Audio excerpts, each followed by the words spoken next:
Assalamualaikum warahmatullahi wabarakatuh. Saya Firza Ulinuha Amalia dari angkatan 1926. Di sini saya akan melaksanakan ujian SKU poin ke-12, yaitu dapat menjelaskan tentang sejarah kepramukaan Indonesia dan dunia dalam bentuk tulisan. Yang pertama di sini saya akan menjelaskan bagaimana sejarah kepramukaan di dunia. Sejarah pramuka di dunia pertama kali dimulai saat Baden-Powell menuliskan pengalamannya dalam buku Scouting for Boys pada tahun 1908. Buku tersebut dibuat untuk panduan acara perkemahan yang dirintisnya pada tahun itu. Buku ini sangat laris bahkan di luar Inggris, sehingga mulai bermunculan organisasi-organisasi pramuka yang ditujukan kepada anak laki-laki saja. Pada tahun 1912, Baden-Powell bersama adik perempuannya Agnes mendirikan organisasi pramuka untuk wanita bernama Girl Guides. Pada tahun 1916 mulai berdirinya organisasi pramuka untuk usia siaga yang dinamai dengan KAP atau Anak Serigala. Pada tahun 1918 kemudian berdiri organisasi Rover Scout yang ditujukan untuk kelompok remaja berusia 17 tahun. Baden-Powell kembali mempublikasikan bukunya Rovering to Success pada tahun 1922 yang berbicara tentang seorang pemuda yang mendayung perahu sampannya menuju pantai kebahagiaan. Kemudian tepatnya pada tanggal 30 Juli sampai 8 Agustus di Olympic Hall, London, kegiatan Jambore Dunia pertama kali diadakan dan diikuti sebanyak 800 peserta dari 34 negara.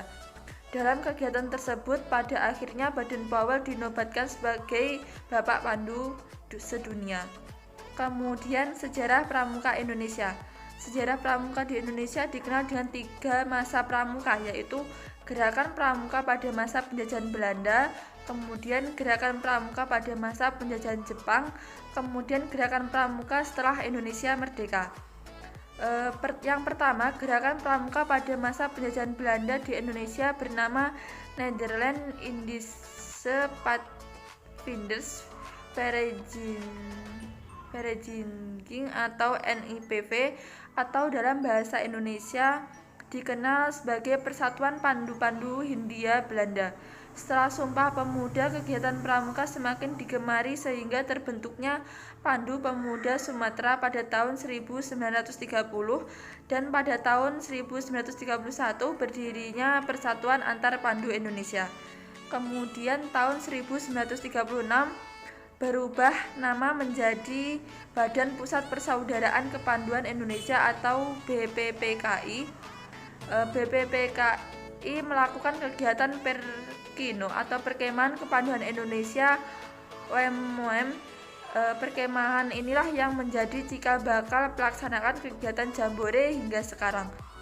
Pada saat penjajahan Jepang, gerakan pramuka masih berjalan dan masih bisa bertahan. Namun di saat Jepang menyerang kepada Belanda, banyak tokoh kepanduan Indonesia yang ditarik masuk ke Biondan, Peta, dan Sinendan. Jepang melarang berdirinya partai dan juga menganggap gerakan pramuka berbahaya karena dapat meningkatkan persatuan dan kesatuan rakyat.